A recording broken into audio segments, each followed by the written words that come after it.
Praise the Lord. ஆண்டவருடைய நாமத்துக்கு மகிமை உண்டாவதாக. Praise the Lord. Glory be to the name of the Lord. இந்த புதிய காலை வேளையிலேயும் மீண்டும் ஒரு முறை தேவன் நம்மை கிருபையாக அவருடைய பிரசன்னத்திலே கொண்டு வந்து தேவன் நடத்தி வந்த அவருடைய கிருபைக்காய் கர்த்தரை ஸ்தோத்திரிக்கிறேன். And even in this early morning service, I thank God for bringing us to His presence and leading us into His presence. 180 நாட்களில் நீதிமொழிகளை தியானிக்கும் நம்முடைய தியானத்தில் இன்றைக்கு 80வது நாளுக்குள்ளே நாம் பிரவேசித்திருக்கிறோம். We have entered 80th day in the 180 devotions from Proverbs. உண்மையாகவே கர்த்தருடைய கிருபை பெரிதாய் இருந்தது. Truly the grace of God is great among us. இன்னும் நமக்கு 100 நாட்கள் நமக்கு முன்பாக இருக்கிறது. Still we have 100 days before us. கர்த்தர் இம்மட்டும் கிருபை தந்தவர், இனிமேலும் கிருபை தந்து நடத்த வல்லவர். The Lord who gave us this grace so far is also able to give us grace henceforth and lead us. நாம் இங்கே கொடுத்து கொண்டிருக்கிற தியானங்களினுடைய நோட்ஸ் acabrc.comல நீங்க போவீங்களானா அங்கே ப்ராவர்ப்ஸ் அப்படின்ற டேப்ல உங்களுக்கு நான் தனிப்பட்ட விதத்திலே எடுக்கிற நோட்ஸை வந்து ப்ரீச்சர்ஸ் நோட்ஸ் என்ற தலைப்பிலேயும் அதே வேளையிலே இந்த தியானத்தை கேட்டு தங்களுடைய பார்வையிலிருந்து நோட்ஸ் எழுதுகிற சகோதரி ரிதி அவர்கள் எழுதி அனுப்புகிற நோட்ஸும் லேமேன்ஸ் நோட்ஸ் என்ற தலைப்பிலே சம்மரியாக நம்முடைய வெப்சைட்லே நாம் அப்டேட் பண்ணி கொண்டிருக்கிறோம். அதை நீங்கள் பார்த்து பயன்பெற விரும்புகிறவர்கள் பயன்படுத்தி கொள்ளலாம். These notes that we take on every devotion is being uploaded in our website. You can visit www.acabrc.com and in that under Proverbs tab you can click, you can find two options as Preacher's Notes and the Layman's Notes. So all these devotions are uploaded under Preacher's Notes and in the Layman's Note you can see the note that is being sent by Sister Rati who has given her notes in her perspective. கர்த்தருடைய நாமத்துக்கு மகிமை உண்டாவதாக. Glory be to the name of the Lord. இன்றைய தியானத்தையும் நாம் ஜெபத்தோடு நாம் ஆரம்பிக்கலாம். Let us start today's devotion with a prayer. Thank you, Lord. Thank you, Jesus. வழி நடத்தும் வல்ல தேவன் வாழ்வில் நாயகனே, வழி நடத்தும் வல்ல தேவன் வாழ்வில் நாயகனே, வாழ்வில் நாயகனே, நம் தாழ்வில் நாயகனே, வழி நடத்தும் வல்ல தேவன் வாழ்வில் நாயகனே, போகும் வழியை காட்டி நல்ல போதனை செய்வார், போகும் வழியை காட்டி நல்ல போதனை செய்வார், ஏகும் சுத்தர் மீது கண்கள் இருத்தி நடத்துவார், இயேசு திருத்தி நடத்துவார், வழி நடத்தும் வல்ல தேவன் வாழ்வில் நாயகனே, வாழ்வில் நாயகனே, நம் தாழ்வில் நாயகனே, வழி நடத்தும் வல்ல தேவன் வாழ்வில் நாயகனே.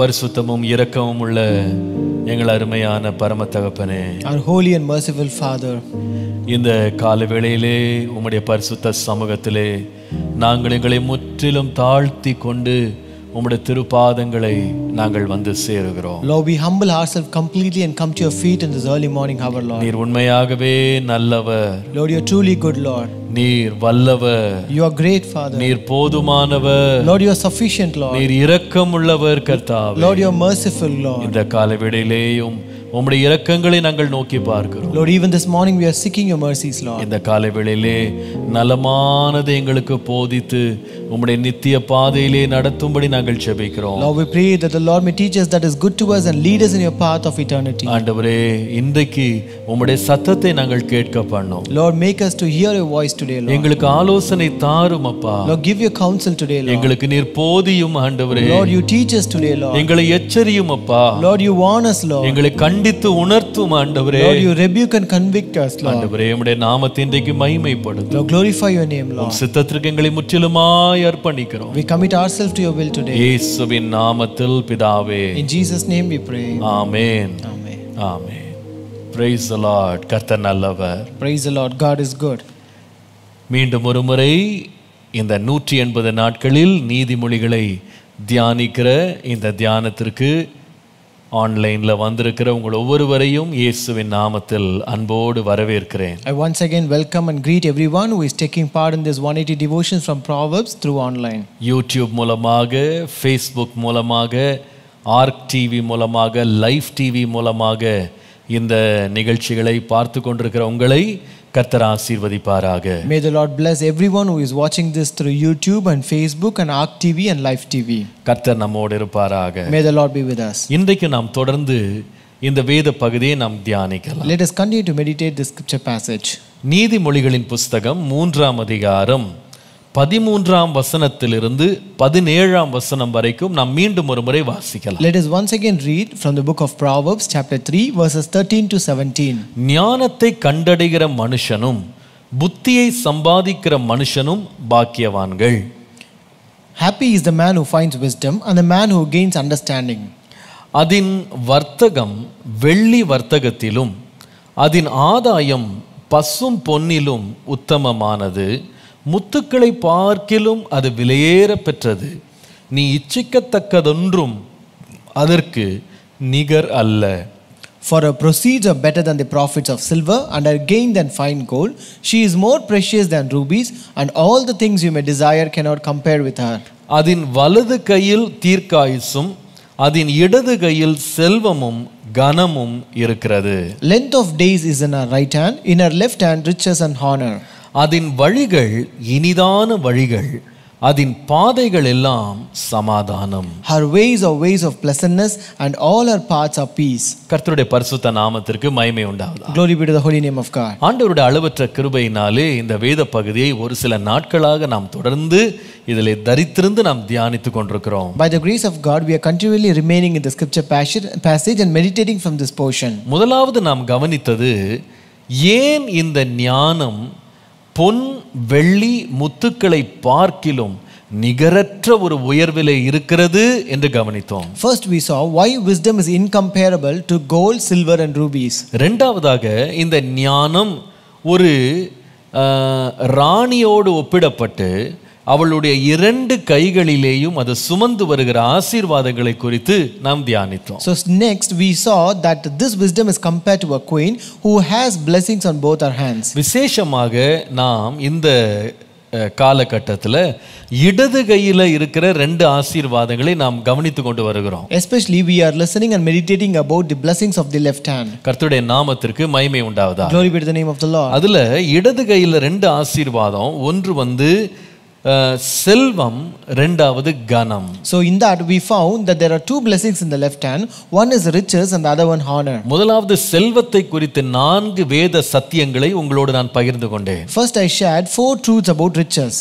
அடுத்ததாக நாம் கனத்தை தேடக்கூடாத 3 வழிகளை குறித்து உங்களோடு பேசினேன். Next I spoke about the 3 ways that we should not seek honor. கர்த்தருடைய நாமத்திற்கு மகிமை உண்டாவதாக. Glory be to the name of the Lord. அடுத்ததாக நாம் அந்த வசனத்தை முடிக்கும்போது வேதம் சொல்லுகிறது, 17ஆம் வசனத்துல அதன் வழிகள் இதமான அல்லது இனிதான வழிகள் அப்படின்ற வார்த்தையில நம்ம நிறுத்தணும். So again in the last meditation we meditated her ways are ways of pleasantness. வேதத்தின்படி இனிதான வழிகள் என்றால் என்ன?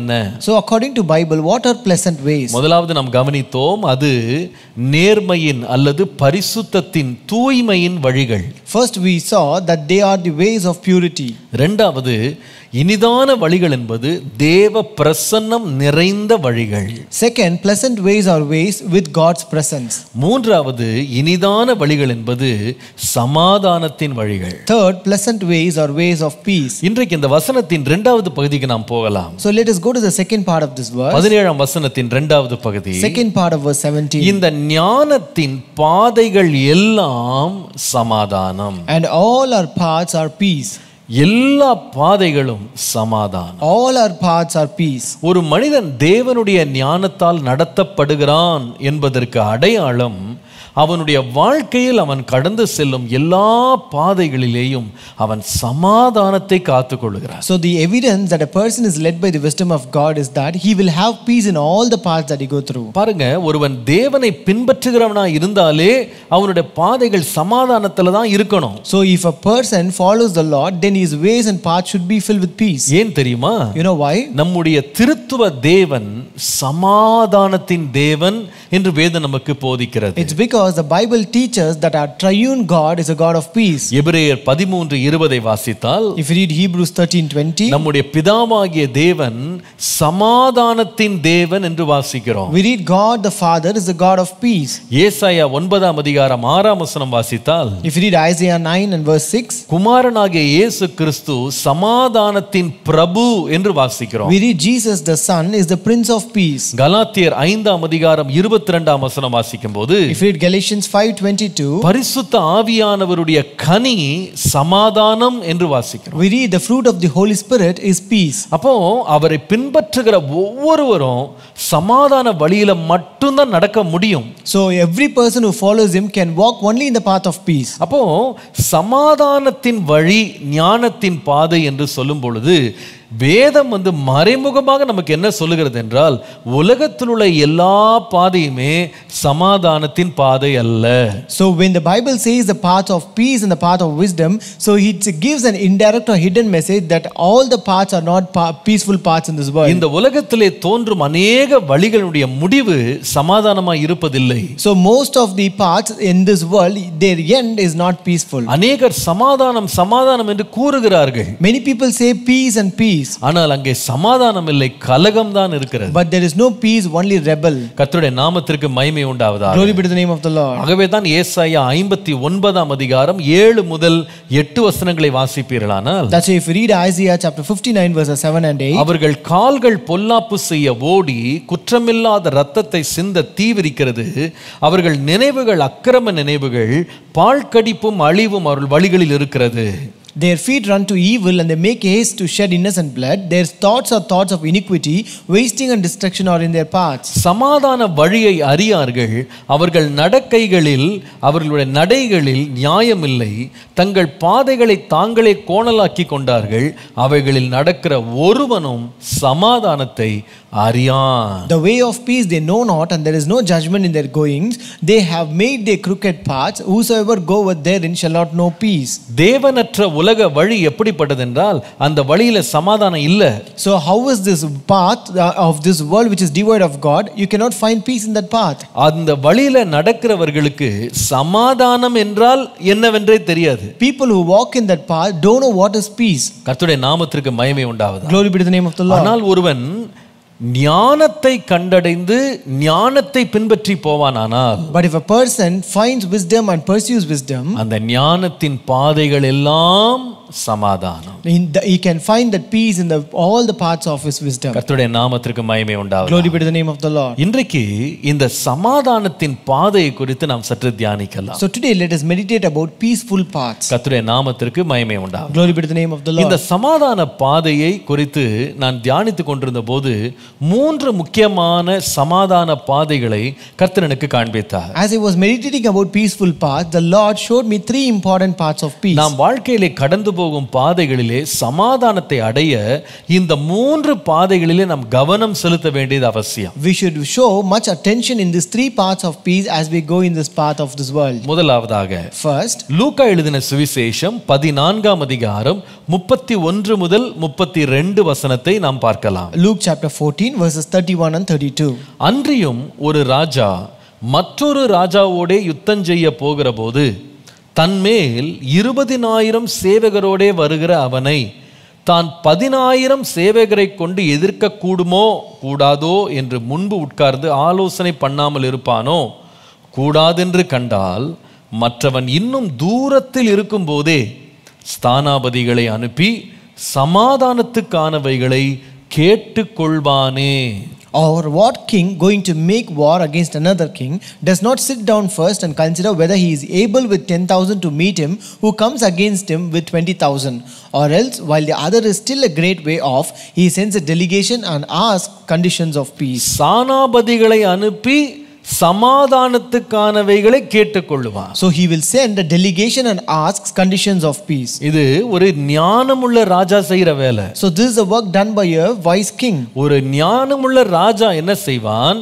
யுத்தம் தன்னை சூழ்ந்து கொண்டது என்று கண்டுபிடித்த உடனே தனக்கு இருக்கிற 10,000 சேவகர்களை வைத்து தான் எதிர்க்க வேண்டிய ராஜாவை மேற்கொள்ள முடியுமா முடியாதா என்று அவன் முதலாவது கணக்கு பார்க்கிறான். So what will a wise king do when he is surrounded by a war? Then he will just sit and first calculate whether he will be able to encounter this battle with the 10,000 servants whom he have. தன்னுடைய 10,000 சேவகர்களோடு அவன் மேற்கொள்ள முடியாது என்று கண்டுவிட்டா அவன் உடனே என்ன பண்ணுவான்னா back சேனல்ல போய் எதிர்த்து வருகிற ராஜாவோட ஒரு செட்டில்மெண்ட்டை பேசுவான், ஒரு சமரசத்தை பேசிடுவான். So if in case he finds that he will not be able to overcome that king by his 10,000 soldiers, then he will go through a back channel and go for a peace treaty with him. கர்த்தருடைய நாமத்திற்கு மகிமை உண்டாவதாக. Glory be to the name of the Lord. சமாதானத்தின் பாதையில முதல் பாதை என்னவென்று கேட்டால் நான் சொல்லுவேன்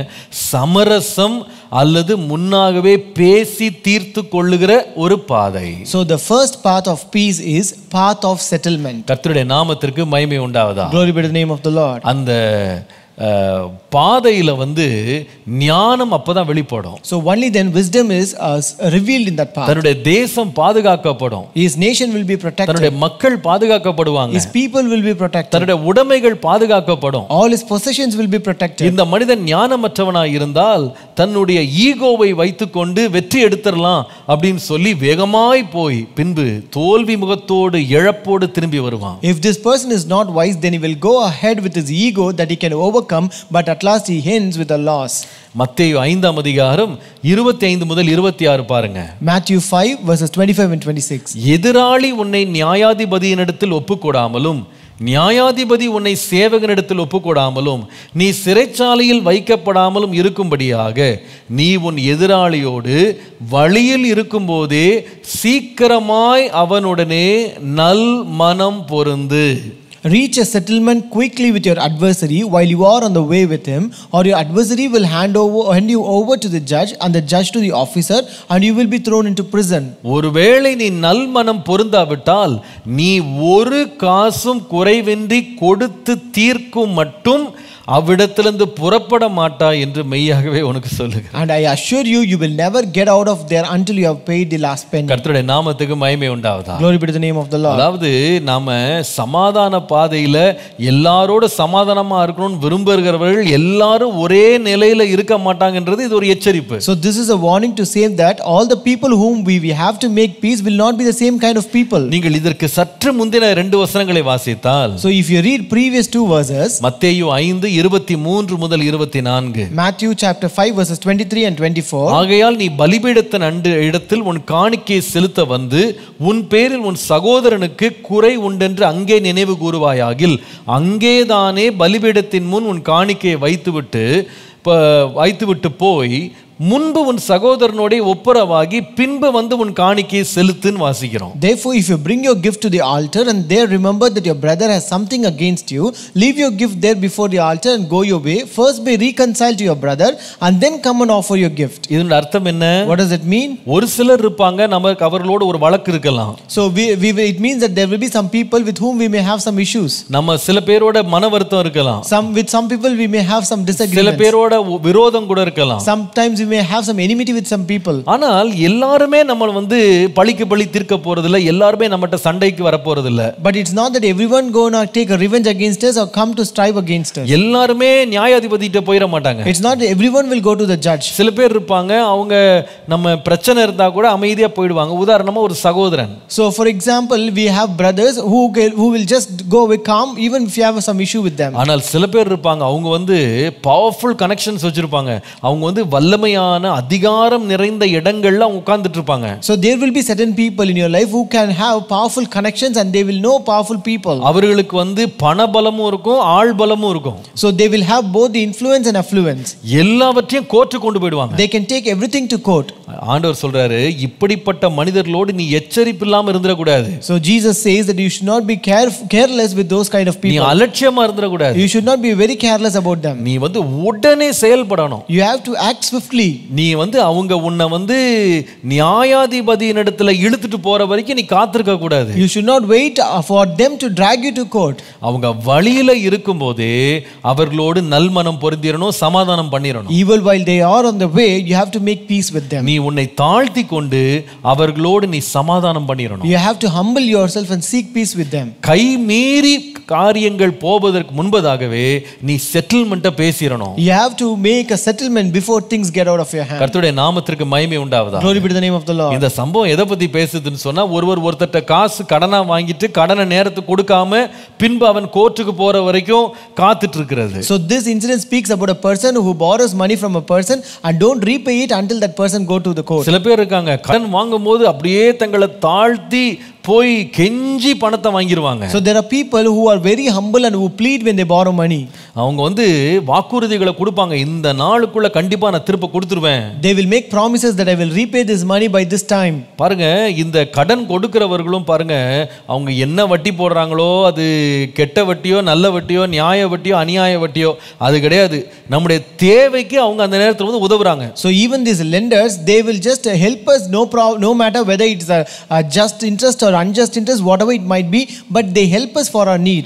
அவங்க நம்மளை தேடி வரல, நாம தான் அவங்கள தேடி போனோம். They don't come seeking us, but we go seeking them. அவங்க ஒரு terms and conditions ஆரம்பத்திலே சொல்றாங்க. So they tell all the terms and conditions at the beginning itself. நிறைய பேர் வந்து கடன் வாங்கும்போது அது அநியாய வட்டியா தெரியாது, கடன் வாங்குனதுக்கு அப்புறமா தான் அவங்களுக்கு அநியாய வட்டின்னு பேசுவாங்க. Many people while borrowing, they will not consider or seem to have it be that unjust interest, but only after they borrow they will consider it as an unjust interest. கடன் கொடுக்கும்போதே சொல்றானே இவ்வளவுதான் வட்டி கட்டணும்னு சொல்லி தான கொடுக்கறான். So even while he is lending money, he says to you that you have supposed to pay so much of interest. எல்லாத்தையும் கணக்கு பார்த்தானே நீங்க வாங்குனீங்க. So you calculated everything and only got that money. சில பேர் இருக்காங்க, வாங்குற வரைக்கும் அமைதியா தாழ்த்தி தங்களை அப்படியே அவனுக்கு முன்பாக பணிந்து நீ காசு கொடுத்தா போதும்பா அப்படின்னு நிப்பாங்க. There will be some people who will be very humble, very lowly, who will just plead, if you give the money, that is enough. ஆனா காசு கையில வந்ததுக்கு அப்புறமா வாங்கின கடனை திருப்பி கொடுக்கிற பழக்கம் சில பேருக்கு இல்லை. But once they receive the money, they don't have the habit of repaying it. கடனை கையில வாங்கினதுக்கு அப்புறமா இல்லாத நியாயம், இல்லாத சட்டம், இல்லாத தத்துவம் எல்லாம் பேசிட்டு இருப்பாங்க. After receiving that loan, they will just speak all kinds of law and philosophies. பாருங்க, இந்த கடன் கொடுக்கறவங்க இருக்காங்க பாருங்க, அவங்க எத்தனை காலம் நல்லவங்களா இருப்பாங்கன்னு சொன்னா, வாங்கின கடனை வட்டியோட நீங்க கரெக்டா கொடுத்துட்டு இருந்தீங்கன்னா உங்களுக்கு அவங்க நல்லவங்களா இருப்பாங்க. See, these money lenders, they will be good to you until you are good to them by repaying the money. ஆனா அவர்களிடத்துல நீங்க கொஞ்சம் விளையாடி தந்திரம் பண்ண ஆரம்பிச்சீங்க, அவர்களை நீங்க வந்து அசட்டை பண்ண ஆரம்பிச்சீங்க, அவர்கள்ட்ட நீங்க சரியா நடந்துக்கலனா அவர்களுடைய மோசமான பகுதியை அவங்க காமிக்க ஆரம்பிச்சிருவாங்க. But if you try to play sport with them, if you don't play or if you are not good with them, then they will start becoming dangerous to you. கர்த்தருடைய நாமத்துக்கு மகிமை உண்டாவதா. Glory be to the name of the Lord. ஆண்டவர் சொல்றார், ஒருவேளை நீ உன் பேமெண்ட்ஸை miss பண்ணிட்டு அவன் கோர்ட்டுக்கு போற அளவு போயிட்டா, அவன் வழியில இருக்கும் போதே எப்படியாவது கையில காலில் விழுந்து அவனோட சமரசம் பண்ணிடு. So the Lord says, even if you have borrowed some money and you have missed the payment, and before he reaches a court, just go and meet him on the way and reconcile with him. இதான் சமாதான பாதை. This is the path of settlement. நீ வழியிலே செட்டில்மெண்ட்டை பேசி முடிச்சிட்டா, if you settle that issue on the way, பிரச்சனை அதோட முடிஞ்சிடும். the problem will end there. உன் வாழ்க்கை சமாதானமா இருக்கும். Your life will be peaceful. நீ தாமதம் பண்ணுவாயானா, if you delay, அவன் சும்மா இருக்க மாட்டான். he will not be silent. நியாயாதிபதி அதிகாரிட்ட பேசுவான், He will speak to the judge and judge to the officer, அதிகாரி சிறையில போடுவான், and the officer will throw into prison, வாங்கினதை திருப்பி கடைசி காசு வரைக்கும் செலுத்தி தீர்க்க மட்டும் நீ தப்பிக்க முடியாது. and you cannot escape until you have paid the last penny. சில வேளையில சமாதான பாதை அப்படின்னு சொல்றது வழியிலேயே நம்ம நல்மனம் பொருந்த நாம காரியங்களை சமரசத்திற்குள் கொண்டு வருவதற்கு நாம முயற்சி எடுக்கணும். So when you say peaceful path, they should be paths of settlement where you should try to settle them even on the way. ஞானமுள்ள மனுஷன் அப்படிதான் நடந்து கொள்வான். A wise man will walk in such a way. ஒரு அருமையான சம்பவம் 1 Samuel 25ஆம் அதிகாரத்துல இருக்கு. There's a very good incident in 1 Samuel chapter 25. அங்கே நாபால் அப்படின்ற ஒரு மனிதன் இருந்தான். There you can find a man named Nabal. அவனுக்கு 3000 ஆடு 1000 செம்மறி ஆடு அவன்கிட்ட இருந்தது. So he had 3000 sheep and 1000 goats. 3000 செம்மறி ஆடு 1000 ஆடு. He had 3000 sheep and 1000 goats. அவன் ஒரு நாள் வந்து மயிர் கத்தரிக்கிறதுக்காக போகிறான். So one day he went to shear his sheep. அப்பொழுது தாவீது அந்த பகுதியில் தான் இருக்கிறான். So David was in that place. அப்போ அவன் 2 ஊழியக்காரரை நாபால்ட்ட அனுப்பி, அப்பா எனக்கு வந்து பண்டிகை காலம், உன்னால என்ன முடியுமோ எனக்கு கொஞ்சம் கொடு என்று சொல்லி கேட்கிறான். So he sent 2 of his young people to Nabal and he asked, this is a feast time for me, so give whatever you can afford to your servants. அவன் அதுக்கு ஒரு காரணம் சொல்லுகிறான். He also says a reason for that. அவன் சொல்லுகிறான், தாவீது சொல்லுகிறாரு, நான் வந்து உன் ஏரியாலே இருக்கிறதுனால இந்த ஏரியால இருந்து உனக்கு எந்த பிரச்சனையும் வராதபடி நான் உன்னை தடுத்துட்டு வச்சிருக்கிறேன். So here David says, since I am present in your area, I make sure that your area is totally protected. அதாவது உனக்கும் சரி இவ்வளோ பெரிய ஆட்டு மந்தை வச்சிருக்கிறியே, அதுல ஒன்றும் களவு போகாததுக்கு காரணம் என்னன்னா எனக்கு பயந்துட்டு யாரும் உன் பக்கத்துல வர மாட்டேங்கிறாங்க. So the reason why your livestock and yourself is protected and is not robbed by anybody, it's because they are afraid of me. நீ என்ன சம்பளத்துக்கு அமர்த்தலனா கூட என்னால நீ கொஞ்சம் தயவு வாங்கியிருக்க. So even if you have not appointed me for wages, but you have received some favor because of me. அதனால எனக்கு பண்டிகை காலம் நீ ஏதாவது பார்த்து செய்யின்னு சொல்லுகிறான். So therefore it is a feast day, therefore do whatever you can afford. ஆனா வந்து கேட்கும்போது இந்த நாபால் வந்து பாருங்க சமாதானமான ஒரு பதில சொல்லவே இல்லை. When he came and asked, this Nabal did not give a peaceful reply. அவனுடைய நாபாலுடைய ஊழியக்காரர் வேலைக்காரர் வந்து கூட தாவீதுக்காக பரிந்து பேசுறாங்க. Even Nabal's servants, they were ready and they recommended for David. நீங்க 15ஆம் வசனம் 16ஆம் வசனம் படித்தீங்கன்னா, if you read verses 15 and 16, அவர்கள் சொல்றாங்க, அந்த மனுஷர் எங்களுக்கு மிகவும் உபகாரிகளா இருந்தாங்க. நாங்கள் வெளிகளில் இருக்கும்போது அவர்கள் எங்களிடத்தில் நடமாடின நாளெல்லாம் அவர்கள் எங்களை வருத்தப்படுத்தினதில்லை. நமது பொருளில் ஒன்றும் காணாமல் போனதில்லை. நாங்கள் ஆடுகளை மேய்த்து அவர்களிடத்தில் இருந்த நாளெல்லாம் அவர்கள் இரவும் பகலும் எங்களை சுற்றிலும் மதிலாக இருந்தாங்கன்னு சொல்லி நாபாலின் ஊழியக்காரர்கள் நாபால்கிட்ட சொல்றாங்க. So here Nabal's servant said unto Nabal, the men treated us well. When we were in the field, we weren't harassed, and nothing of ours was missing the whole time we were living among them. They were a wall around us both day and night, the entire time we were herding the sheep. கர்த்தருடைய நாமத்துக்கு மகிமை உண்டாகும். Glory be to the name of the Lord. இவ்வளவு நன்மையை தாவீதுட்ட Nabal பெற்றிருக்கிறான். This Nabal has received so much of goodness from David. அவன் கேட்டது என்ன? What did he ask for? நீ 4000 ஆடு வச்சிருக்க. You have 4000 goats. அதுல ஏதோ ஒன்னு கொடுப்பா, கொஞ்சம் கொடு, எங்க வேலையாட்கள் சாப்பிடணும், பண்டிகை காலத்துக்கு ஏதாவது கொடுன்னு கேட்டா. So if you can give and afford something among that for young servants to eat on the feast Nabal day. எப்படி பேசுறாரு பாருங்க. You know how did he respond? 10ஆம் வசனத்துல இருந்து 11ஆம் வசனம் பாருங்களேன். If you read verses 10 and 11, Nabal தாவீதின் ஊழியக்காரருக்கு பிரதியுத்தரமாக, தாவீது என்பவன் யார்? ஈசாயின் குமாரன் யார்? தங்கள் எஜமான்களை விட்டு ஓடி போகிற வேலைக்காரர் இந்நாளில் அநேகர் உண்டு. நான் என் அப்பத்தையும் என் தண்ணீரையும் என் ஆடுகளையும் மயிருக்கு திரிகிறவர்களுக்கு நான் அடித்து சமையல் பண்ணுவித்ததையும் எடுத்து இன்ன இடத்தார் என்று நான் அறியாத மனுஷனுக்கு கொடுப்பேனோ அப்படின்னு சொல்லி ஒரு ரொம்ப தைரியமா பதில் சொல்றாரு. Nabal asked them, who is David, who is Jesse's sons? Many slaves these days are running away from their masters. Am I supposed to take my bread, my water and my meat that I butchered for my shearers and give them to these men? I don't know where they are from. இப்படி வந்து ஒரு வல்லமை மிகுந்த நல்ல போர் சேவர்கள் நிறைந்த ஒரு தாவீதுட்ட பதில் சொன்னபடி அந்த மனுஷன் சும்மா இருப்பானா? So if he responds to David, who is so powerful and have very powerful servants, will he spare him?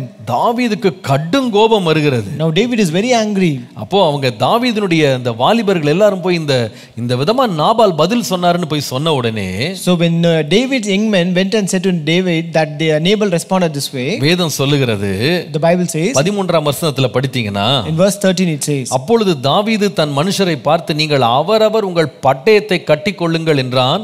அவரவர் தங்கள் பட்டயத்தை கட்டிக்கொண்டார்கள். தாவீதும் தன் பட்டயத்தை கட்டிக்கொண்டான். ஏறக்குறைய 400 பேர் தாவீதுக்கு பின் சென்று புறப்பட்டு போனார்கள். 200 பேர் ரஸ்துக்கள் அண்டையிலே இருந்து விட்டார்கள். And David said unto his men, gird ye on every man his sword. And they girded on every man his sword, and David also girded on his sword.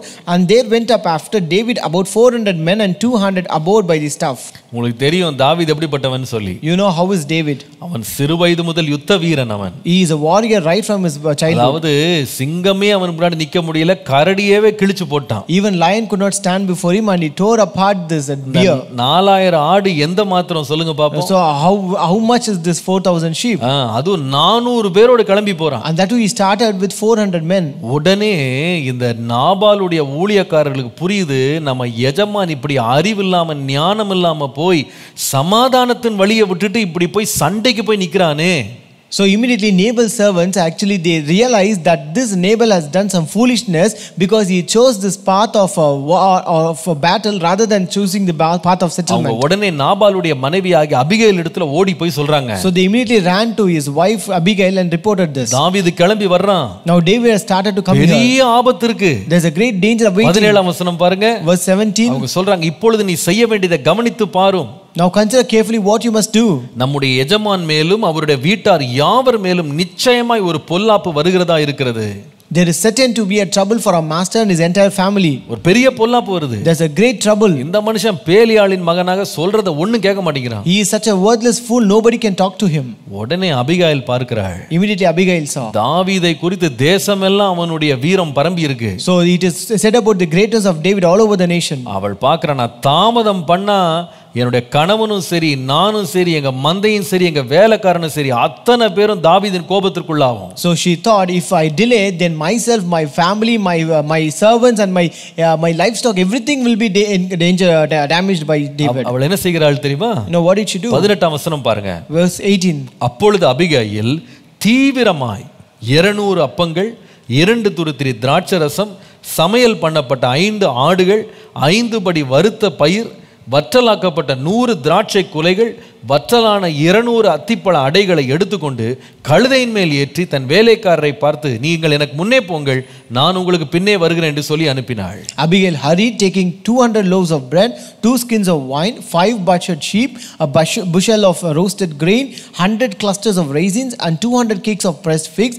and loaded them on donkeys. And she said unto her servants, go on before me, behold, I come after you. But she told not to her husband Nabal. 23ஆம் வசனம் பாருங்க. Verse 23. Abigail தாவீதை காண்கையில் தீவிரமாய் கழுதையை விட்டு இறங்கி தாவீதுக்கு நேராக தரையிலே முகங்குப்புற விழுந்து பணிந்து அவன் பாதத்திலே விழுந்து, என் ஆண்டவனே, இந்த பாதகம் என்மேல் சுமரட்டும். உம்முடைய அடியாளுடைய வார்த்தைகளை கேட்கும் பொருட்டாக உம்முடைய அடியாள் உமது செவிகேட்க பேச வேண்டும். என் ஆண்டவனாகிய நீர் நாபால் என்னும் இந்த பேலியாளின் மனுஷனை ஒரு பொருட்டாக எண்ண வேண்டாம். அவன் பெயர் எப்படியோ அப்படியே அவனும் இருக்கிறான். அவன் பெயர் நாபால், அவனுக்கு பைத்தியமும் இருக்கிறது. உமது அடியாளாகிய நானோ என் ஆண்டவன் அனுப்பின வாலிபரை காணவில்லை. 27ஆம் வசனத்துல அவள் சொல்லுகிறாள், உமது அடியாள் என் ஆண்டவனுக்கு கொண்டு வந்ததை காணிக்கையாக ஏற்றுக்கொண்டு என் ஆண்டவனை பின்பற்றுகிற வாலிபருக்கு கொடுப்பீராக என்று சொன்னாள். When Abigail saw David, she quickly got off the donkey and fell with her face to the ground in front of David. She fell at his feet and said, the guilt is mine, my lord, but please let your servant speak to you directly. My lord should pay no attention to this worthless man Nabal, for he lives up to his name. His name is Nabal, and stupidity is all he knows. I, your servant, didn't see my lord's young men whom you sent. And verse 27 says, accept this gift your servant has brought to my lord, and let it be given to the young men who follow my lord. என்ன ஒரு ஞானமும் என்ன ஒரு தீவிரமும் இந்த அபிகைலுக்கு இருந்தது பாருங்க. See how much hasty and how much wisdom did this Abigail have. அவள் பார்க்கிறா, இந்த கொடூரனுக்கு முன்பாக நாம போய் நின்றோம் என்றா நம்மள முற்றிலும் அழித்து போடுவான். So she thought, if I stand before this man, he will completely destroy us. அவன் அவ்வளவு வல்லமை உள்ளவன். He is so powerful. நாம செய்யறது அநியாயம். What do we do is unjust. நன்மையை வாங்கிட்டு நம்ம தீமையை செய்யக்கூடாது. We should not do evil for good. அவன் எவ்வளவோ நமக்கு பாதுகாப்பு கொடுத்தான். He has given us so much of protection. ஆகவே அவன் கேட்கிறதுக்கு அதிகமான அதிகமாகவே கொண்டு போய் ஏற்றி கொண்டு கழுதையில கொண்டு போய் இறக்கிட்டான். Therefore she took more than what he asked for and gave everything to her. அதுல விளைவு என்ன? And what is the result? 34ஆம் வசனத்தை தாவீது சொல்றார் பாருங்க. In verse 34 David says, நீ தீவிரமா என்னை சந்திக்க வராமல் இருந்தாயானால் பொழுது விடியும் மட்டும் நாபாலுக்கு ஒரு நாயும் உயிரோட வைக்கப்படுவதில்லை என்று அவன் சிந்திச்சு வச்சிருந்தானா. He said, otherwise as surely as the Lord God of Israel lives, who prevented me from harming you, if he had not come quickly to meet me, Nabal wouldn't have had any men left by morning light. 35ஆம் வசனம். Verse 35. அவன் சொல்லுகிறான் பாருங்க, தாவீதுக்கு அவள் கொண்டு வந்ததை அவள் கையிலே அவன் வாங்கி கொண்டவளை பார்த்து, நீ சமாதானத்தோடே உன் வீட்டுக்கு போ.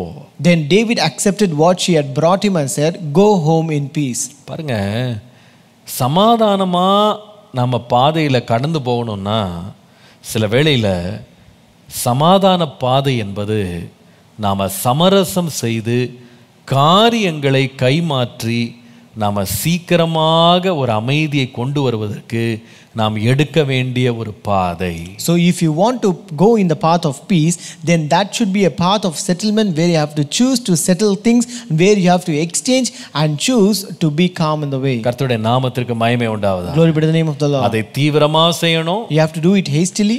அதை தாழ்மையா செய்யணும். You should do it humbly. கர்த்தருடைய நாமத்திற்கு மகிமை உண்டாவதாக. Glory be to the name of the Lord. ஆகவேதான் நீதிமொழிகள் 16ஆம் அதிகாரம் 14 முதல் 15 வாசிப்பீர்களானால், That's why if you read Proverbs 16 verse 14 and 15. ராஜாவின் கோபம் மரண தூதருக்கு சமானம், ஞானமுள்ளவனோ அதை ஆற்றுவான். As messengers of death is the king's wrath, but a wise man will appease it. ஞானமுள்ளவன் அதை அமர்த்துவான். But a wise man will appease it. கர்த்தருடைய நாமத்திற்கு மகிமை உண்டாவதாக. Glory be to the name of the Lord. இந்த காலை கர்த்தர் நம்மோடு பேசி நம்மை உணர்த்துவாராக. That the Lord speak with us and convict us. நமக்கு விரோதமாய் அதிகாரத்தில் உள்ளவர்கள் எழும்பி வரும்போது வழியிலேயே சந்தித்து அந்த பிரச்சனைக்கு ஒரு தீர்வை, ஒரு முடிவை, ஒரு சமரசத்தை உண்டாக்க சமாதானத்தின் பாதையில தீவிரிக்கிறவங்க ஞானமுள்ளவர்கள். When people who are in power come against us, let us go for a path of settlement in the way, and people who hurriedly and who hastily do that,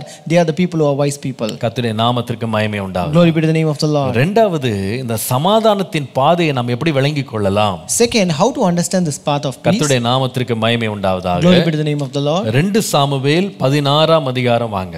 2 Samuel chapter 16. 16ஆம் அதிகாரத்தில் நீங்கள்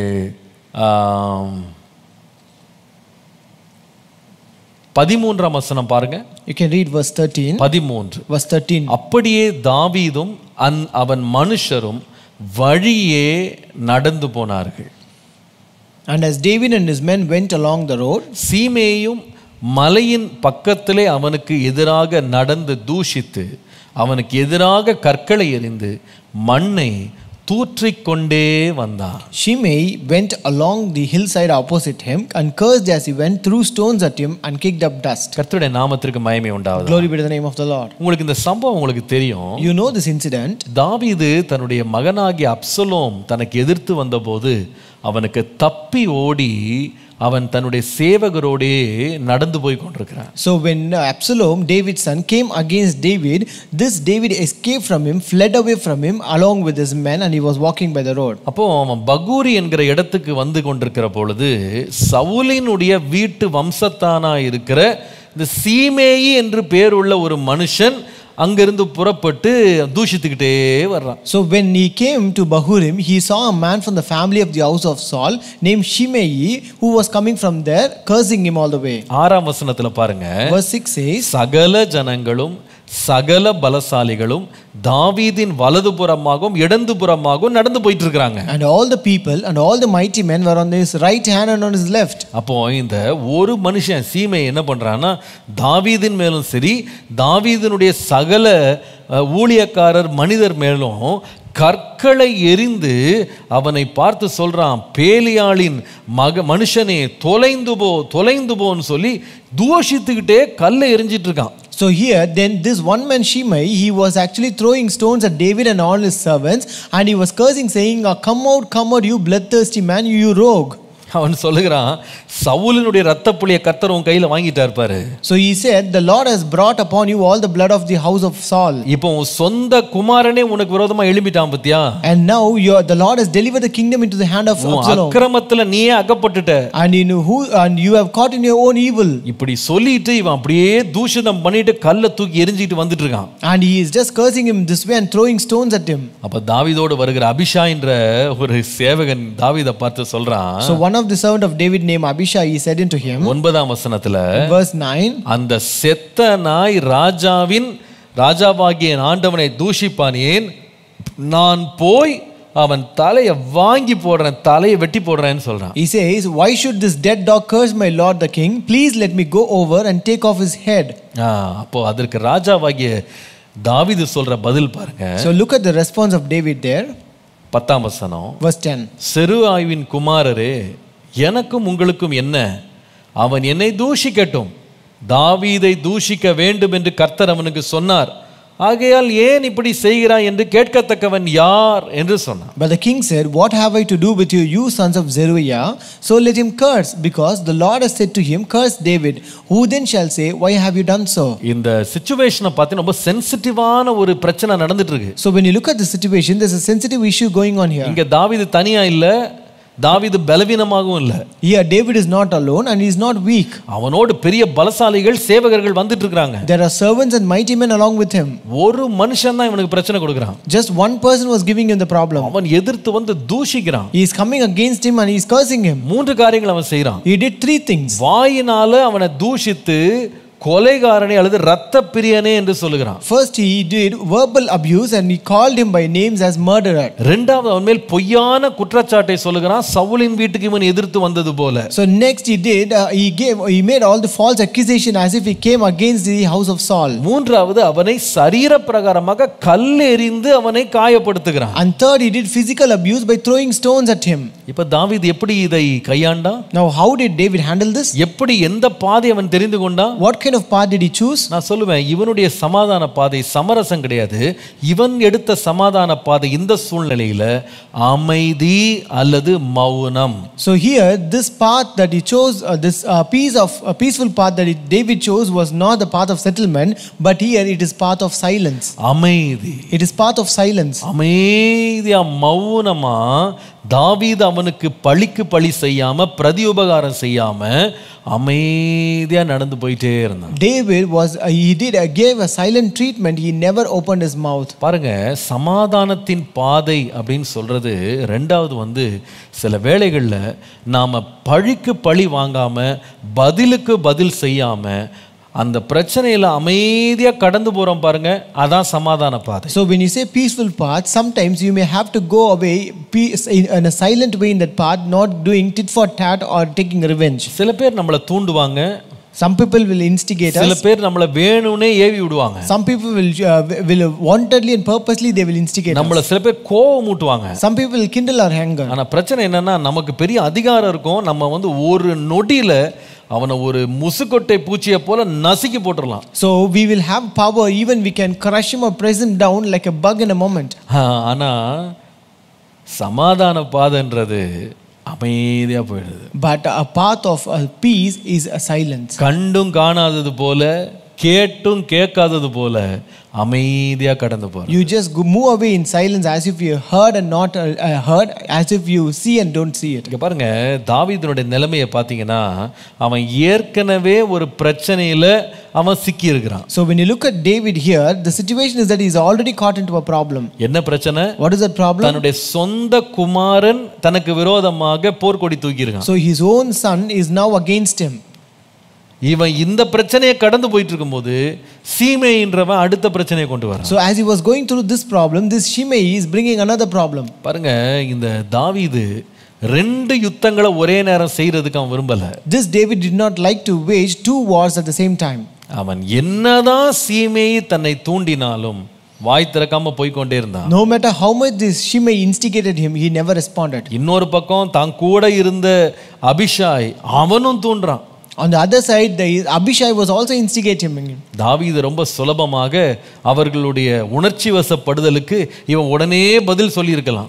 David could have easily gotten worked up with all those people. ஆனால் தன்னுடைய நோக்கத்தை விட்டு அவன் திசை மாறவே இல்லை. But he did not distract from his purpose. அவன் தானும் தன்னோடு வந்தவர்களும் அந்த அசட்டையின் பாதையை, அவமானத்தின் பாதையை, நிந்தையின் பாதையை அமைதியாய் கடந்து போகிறதற்கு தானும் தன்னை அர்ப்பணித்து கொண்டான். தன்னோடு கூட வந்தவர்களையும் அமைதி காக்க சொன்னார். So he also committed himself to that path of inflicting or of the path where of shame, of despising and curse, and also he asked these people also to keep silent. கர்த்தருடைய நாமத்துக்கு மகிமை உண்டாகட்டும். Glory be to the name of the Lord. நம்முடைய இரட்சகராக இயேசு கிறிஸ்து கூட இதே போன்ற ஒரு சமாதானத்தின் பாதையை தெரிந்து கொண்டார். Even our Lord and Savior Jesus Christ also chose such a kind of peace. அவரை பிடிக்க வந்தபோது, அவரை நிந்தித்த போது, அவரை அடித்த போது ஒரு வார்த்தையும் பேசாமல் அடிக்கப்படுவது கொண்டு போகிற ஒரு மாட்டை போல மௌனமாய் இருந்தார். When people came to arrest him, when they reproached him, when they beat him, he did not speak a word, but he went like a sheep to the slaughter. தனக்காக யுத்தம் பண்றதுக்கு பட்டயத்தை தூக்கின பேதுருவை கூட உன் பட்டயத்தை கொண்டு உரையில போடுன்னு சொல்லி அமைதிப்படுத்தினார். Even unto Peter, who took his sword to fight for him, he just told him to put it in his place, and he was silent. ஏன்னா அவருக்கு தெரியும், Because he know it.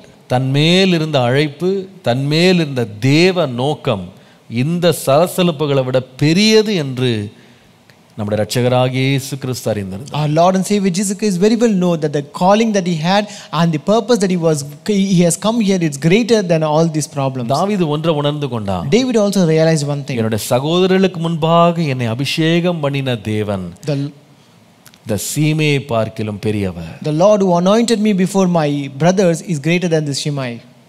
அவனுடைய வார்த்தைகளை பார்க்கிலும் தேவனுடைய வல்லமையும் தேவனுடைய அபிஷேகமும் பெரியது. The power of God and anointing of God is greater than his words. நான் வீண்டாக இரத்தத்தை சிந்தி என் மேல நான் கரையை சுமக்க விரும்பல.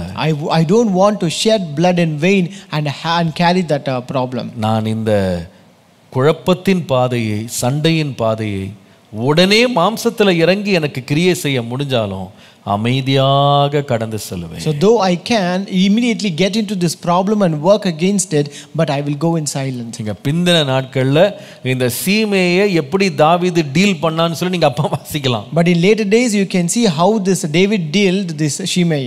அதனால சில வேளையில் நம்முடைய வாழ்க்கையில இந்த சமாதான பாதைன்றது சில பிரச்சனைகள் நடுவுல மௌனம் காத்து அமைதியாய் கடந்து செல்வது. Therefore sometimes this peaceful path should be path of silence in our life. ரொம்ப இமோஷனல் ஆயிடக்கூடாது. You should not get more emotional. ரொம்ப நம்ம வெஞ்சன்ஸ் எடுத்து ரிவெஞ்ச் எடுக்கிற மாதிரி நம்ம பழிக்கு பழி தீர்க்க எழும்பிடக்கூடாது. We should not rise to take any kind of vengeance and revenge. நம்ம ஒரு நிமிஷத்துல நமக்கு பட்டயத்தை தூக்க முடியும், உடனே நமக்காக செயல்படுகிறவர்களை தூண்டி விட முடியும். So we can take our sword in a moment and we can also instigate people who can work for us. ஆனால் வேண்டாம். But don't need it. எனக்கு வல்லமை இருந்தாலும் நான் சமாதானத்தின் பாதையை நான் தெரிந்து கொள்கிறேன். Though I have power, I will choose the path of peace. பாருங்க, சீமையை முன்பாக ஒரு நாள் தாவீது தலைகுனிந்தவனாய் அமைதியா போனான். This David went by putting his head down before the Shimei one day. ஆனா கர்த்தரோ ஒரு நாள் இதே தாவீது அதே சீமைக்கு முன்பாக எருசலேமுக்கு உள்ளே வரவும் அவன் கண்காண தேவன் தாவீதை உயர்த்தினார். But the same David, the Lord exalted and lifted him up that even Shimei could see him entering into Jerusalem. கர்த்தருடைய நாமத்துக்கு மகிமை உண்டாகட்டும். Glory be to the name of the Lord. ஞானத்தின் பாதை சமாதானத்தின் பாதை. The path of wisdom is peaceful path. முதலாவது சொன்ன இந்த பாதை சமரசத்தின் பாதை. First I told you this is the path of settlement. இரண்டாவது சமாதானத்தின் பாதை என்பது அமைதி அல்லது மௌனத்தின் பாதை. Second I told you this is a path of silence.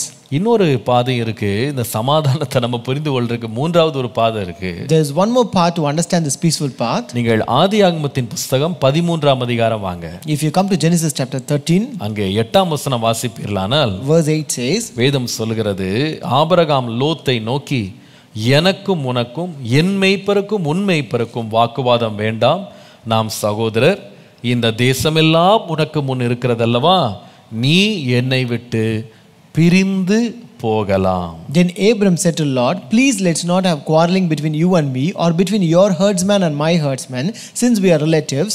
Isn't this whole land before you? Separate from me. கர்த்தருடைய நாமத்துக்கு மகிமை உண்டாகும். Glory be to the name of the Lord. உங்களுக்கு தெரியும், வேதத்துல ஆபிரகாமும் சரி லோத்தும் சரி ரெண்டு பேரையுமே வேதம் நீதிமான்கள் என்று பட்டம் சூட்டுகிறது. You know very well the Bible has called or titled this Abraham and Lot as righteous. ரெண்டு பேரையும் தனிப்பட்ட விதமா பார்ப்பீர்களானா அவங்க நல்லவர்கள். So individually when you look at both the people, they are very good. ரெண்டு பேருக்குள்ளேயும் எந்த விரோதமோ எந்த வாக்குவாதமோ எந்த சண்டையுமோ இல்லை. So there is no issues or no disagreement or no problem, no strife between both. அவர்கள் ரெண்டு பேரும் சமாதானமா அவங்க பயணத்துல முன்னேறாங்க. And they were going peacefully in their journey. ரெண்டு பேருடைய வாழ்க்கையும் செழித்தது, வளர்ந்தது. And both of their life began to prosper and grow. அவர்களுடைய வாழ்க்கை எல்லாம் சுமூகமாய் போய் கொண்டிருந்த போது, When everything was going well in their life, ரெண்டு சகோதரர்கள் சமாதானமாய் இருந்தாலும் கீழ் மட்டத்தில் இருக்கிற மேய்ப்பர்கள் நடுவுல பிரச்சனை வந்தது. though both the brothers were at peace, but problem begins in the lower rank from the shepherds. கர்த்தருடைய நாமத்துக்கு மகிமை உண்டாகும். Glory be to the name of the Lord. பாருங்க, இந்த ஐஸ்வர்யம், செல்வம், பெருக்கம் எல்லாமே ரொம்ப நல்லதுதான். See, this prosperity, this growth, this increase, everything is good thing. ஆனா இந்த ஐஸ்வர்யம் எங்க கூடுதோ அங்க கூடவே தொல்லையும் கூடுதுன்றதை மறந்துடாதீங்க. But don't ever forget, wherever this riches and prosperity increases, trouble will also increase. சில வேளையில இந்த ஐஸ்வர்யமும் செல்வமும் பெருக்கமுமே நம்முடைய பிரச்சனைக்கு காரணமாக மாறுகிறது. Sometimes this prosperity and growth becomes a reason for our problem. சில வேளையில சில விரிவாக்கங்கள் வாழ்க்கையில வரும்போது அதன் நடுவுல சமாதானத்தை காத்துக்கொள்றது என்பது மிகப்பெரிய சவாலாக மாறிவிடுகிறது. Sometimes when we have certain expansions in our life, really maintaining peace is a really big challenge in that. நீதிமொழிகள் 10:22 சொல்லுகிறது, Proverbs 10:22 says, கர்த்தரின் ஆசீர்வாதமே ஐஸ்வரியத்தை தரும், அதனோடே அவர் வேதனையை கூட்டா. the blessing of the Lord it maketh rich, and he added no sorrow with that. பாருங்க, நம்முடைய ஆசீர்வாதத்தின் பெருக்கங்கள் நல்லதுதான். ஆனா அந்த பெருகுகிற வேளையில சமாதானத்தை நம்ம இழக்கிற சூழ்நிலை வருமானால் நாம் உடனடியாக நாம ஆக்ஷன் எடுக்கணும். So it is good that we have expansions in our life, but when that relationships become bitter because of that expansion, then we need to consider to have a quick action on that. கர்த்தருடைய நாமத்திற்கு மகிமை உண்டாவதாக. Glory be to the name of the Lord. ஏன் நான் அதை சொல்லுகிறேன்? Why do I say this? யாக்கோபின் நிருபம் 3ஆம் அதிகாரம் 16ஆம் வசனம் வாசிப்பீர்களானால், If you read James chapter 3 and verse 16, வைராக்கியமும் விரோதமும் எங்கே உண்டோ அங்கே கலகமும் சகல துர்செய்கைகளும் உண்டு என்று வாசிக்கிறோம். we read, for where envying and strife is, there is confusion and every evil work. பாருங்க, சில பிரச்சனைகள், போராட்டங்கள், கலகங்கள் கீழ் மட்டத்துல அல்லது வேலைக்காரர் மட்டத்துல இருந்து அதை நம்ம ஒழுங்கா கையாளனா கொஞ்ச நாள்ல அங்கிருந்து கிளம்பி அந்த பிரச்சனை எதுக்குள்ள வந்துரும் கேட்டா ரெண்டு சகோதரர்களுக்குள்ள உறவுல வந்துரும். So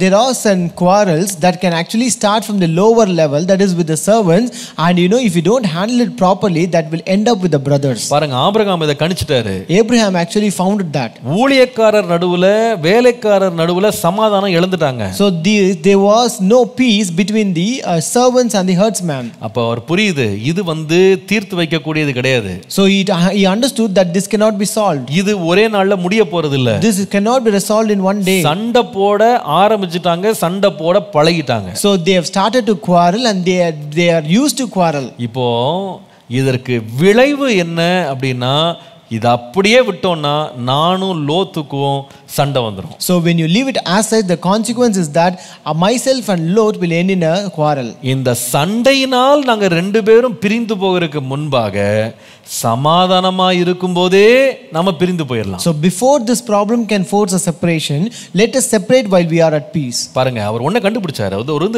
it's a very matured thinking. இது ரொம்ப முதிர்ச்சியான ஒரு சிந்தனை நான் நினைக்கிறேன். So I think this is a very mature thinking. அதாவது நாம ஒரு பிரச்சனை நம்மை பிரிப்பதற்கு முன்பதாகவே நாம பிரிந்திருப்பது நமக்கு சமாதானத்தை செழிப்பையும் கொடுக்குமானா அதையே நான் தெரிந்து கொள்வேன். Before a problem can force a separation, but if you understand that separation can bring a peace, then I will always choose that. பாருங்க, இது ஒரு பிராக்டிக்கலான ஒரு சொல்யூஷன் நம்ம லைஃப்ல பாத்தீங்கன்னா. So this is a practical solution in our life. பாருங்க, 2 பேர் இல்ல 100 பேர் ஒருமித்திருப்பது கூட நல்லதுதான். So it is not 2 people, it is always good. Even 100 people can be together. 133ஆம் சங்கீதத்தை வாசித்தீங்கன்னா, இதோ சகோதரர் ஒருமித்து வாசம் பண்ணுவது எத்தனை நன்மையும் எத்தனை இன்பமுமா இருக்கிறதுன்னு வாசிக்கிறோம். So if you read Psalm 133, it says, behold how good and how pleasant it is for brethren to dwell together in unity. அது ரொம்ப நன்மை, ரொம்ப இன்பம் தான். It is always good and pleasant. ஆனா வளர்ச்சியும் பெருக்கமும் எல்லா பக்கமும் வந்துட்டு இருக்கு அப்படின்னா, இது ஒரு நாள் போராட்டத்துல போய் முடிய போகுதுன்னு அர்த்தம். But if there is prosperity and growth from all the sides, it means that it's going to end in a strife one day. நீங்கள் பாருங்க, ஆதியாகமம் 13:6 படிப்பீங்களானா, If you read Genesis 13:6, இந்த லோத்துவும் ஆபிரகாமும் ஒருமித்து குடியிருக்க அந்த பூமி அவர்களை தாங்கக்கூடாது இருந்ததுன்னு போட்டிருக்கு. we read, but the land was unable to support them as long as they stayed together. அவர்களுடைய ஆஸ்தி மிகுதியா இருந்தபடியால் அவர்கள் ஒருமித்து வாசம் பண்ண ஏதுவில்லாமல் போயிற்றுன்னு வாசிக்கிறோம். We read, for they had so many possessions that they could not stay together. அப்போ இது என்னன்னா, இந்த பிரச்சனை it was waiting to happen.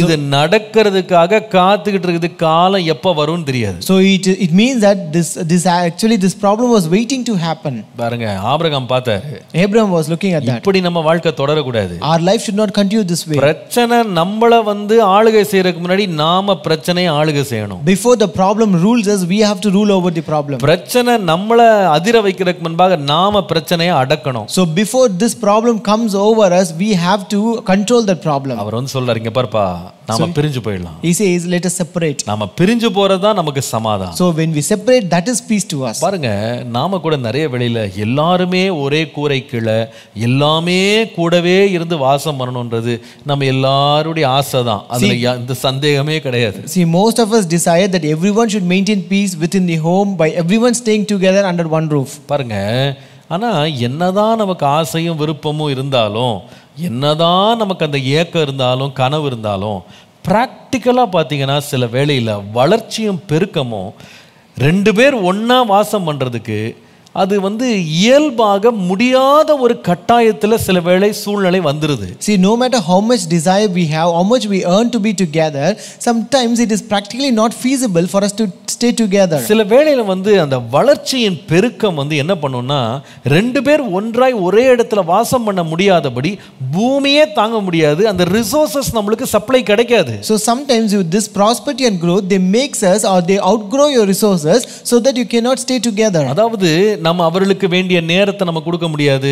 We cannot give the time they want from us. அவர்களுக்கு கூடிய வசதிகளை நம்ம செய்து கொடுக்க முடியாது. We cannot make all the comfort they require. அவர்கள் தேடுகிற சுதந்திரத்தை நம்ம கொடுக்க முடியாது. We cannot give them the freedom that they seek after. நடமாட இடம் இல்லாம போய்டும். There will not be any place to move around. அவர்களுக்கு வேண்டிய பிரைவசி நம்ம கொடுக்க முடியாது. We cannot give a privacy as they require. வளர வளர வளர பிரச்சனைகளும் அதிகரிக்க ஆரம்பிக்கிறது. So as we grow and grow, there is also problems growing up with us. ஒரு நாள் சிலர் கூட்டை விட்டு பறந்து போகிறதா அவர்களுக்கு நல்லது, நமக்கு நல்லது. So someday that is always a need to, they have to fly away from their nest, and that is always good actually. அவங்க தனித்தன்மையா வாழ்றதுக்கு நம்ம எடுக்கிற முடிவு அவர்களுக்கு நல்லது, நமக்கு நல்லது. So certain decisions that we take that they become independent is always good for them and for us as well. பாருங்க, குடும்பம் வரும்போது உலகத்துல உள்ள எல்லா குடும்பமே நகோமி ரூத்தை போல இருக்க மாட்டாங்க. So when you come to a family, it's not that all the families will be together like Naomi and Ruth. சில வேளையில குடும்பங்களின் வளர்ச்சி புது புது பிரச்சனைகளை கொண்டு வரும். Sometimes the growth and prosperity in a family will bring new problems.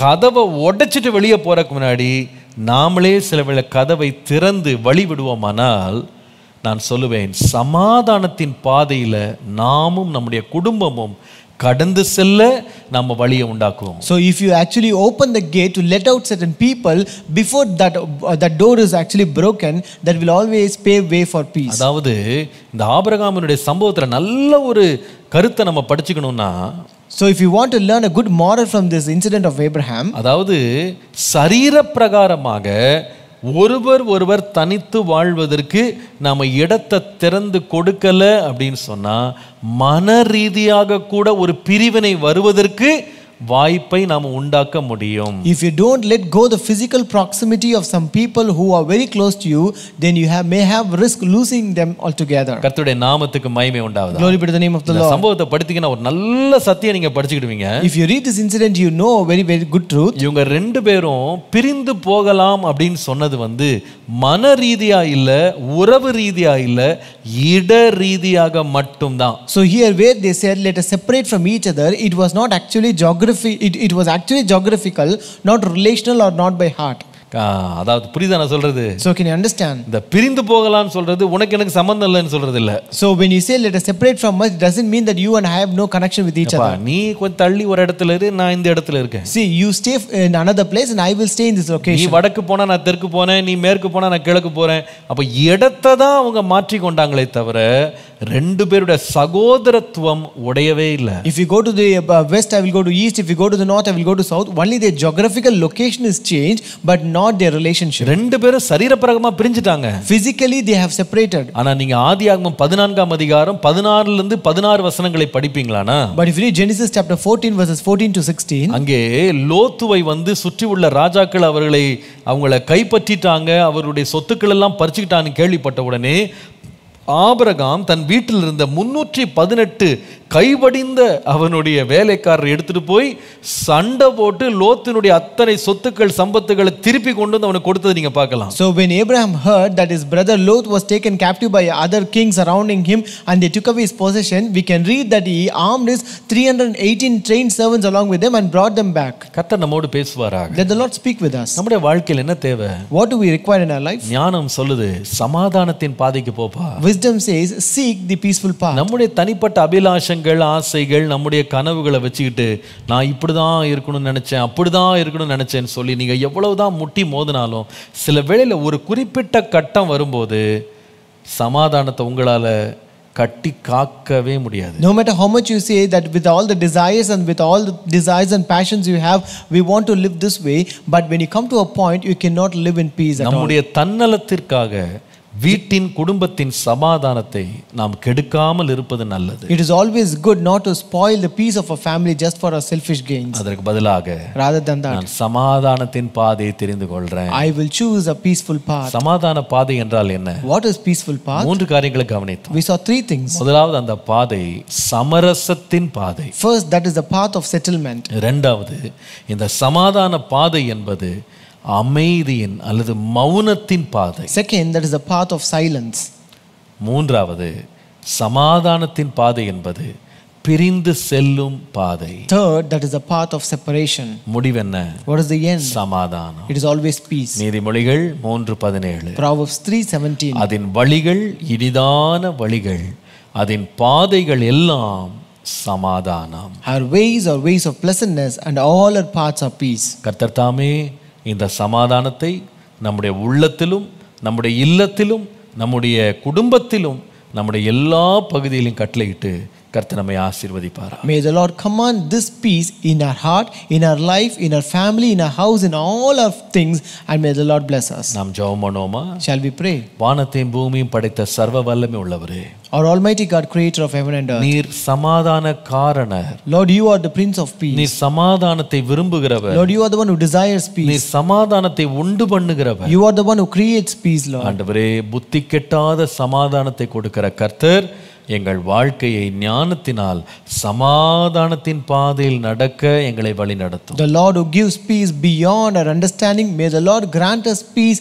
that we may walk in the ways of peace through wisdom. இன்றைக்கு எங்களோடு நீர் வசனத்தை கொண்டு பேசியிருக்கிறீர். Lord, you have spoke with us through your word today. நாங்கள் பெருமையினால் அகந்தையினால் எங்களுக்கு எதிர்த்து வருகிற அதிகாரத்தில் உள்ளவர்களுடைய கோபத்திற்கு ஆளாகாதபடி ஆண்டவரை ஏற்ற வழியிலேயே நல்மனம் பொருந்திவிட எங்களுக்கு கிருபை தார். Lord, give us grace that we may go through a path of settlement and reconcile with the people who are in power, and let me not become worthy of their anger, Lord. சில வேளை தாவீதை போல எங்களுக்கு எல்லா வல்லமை அதிகாரம் கையில் இருக்கும்போது சீமே போன்ற செத்த நாய்கள் வந்து சத்தமிடும்போது அமைதியாக மௌனமாக சமாதானத்தின் பாதையில் நடந்து செல்ல எங்களுக்கு கிருபை தார். Lord, also Lord, give us grace to choose the path of silence when we have all the power like David, and when we go through where we encounter people like Shimei, like dead dogs, let us go and walk in the path of silence, Lord. ஆண்டவரே, சமாதானத்தின் பாதையை ஆகிய Abraham தெரிந்து கொண்ட பிரிந்து போகுதல் தான் உம்முடைய சித்தமாய் இருக்குமானால், அதுவே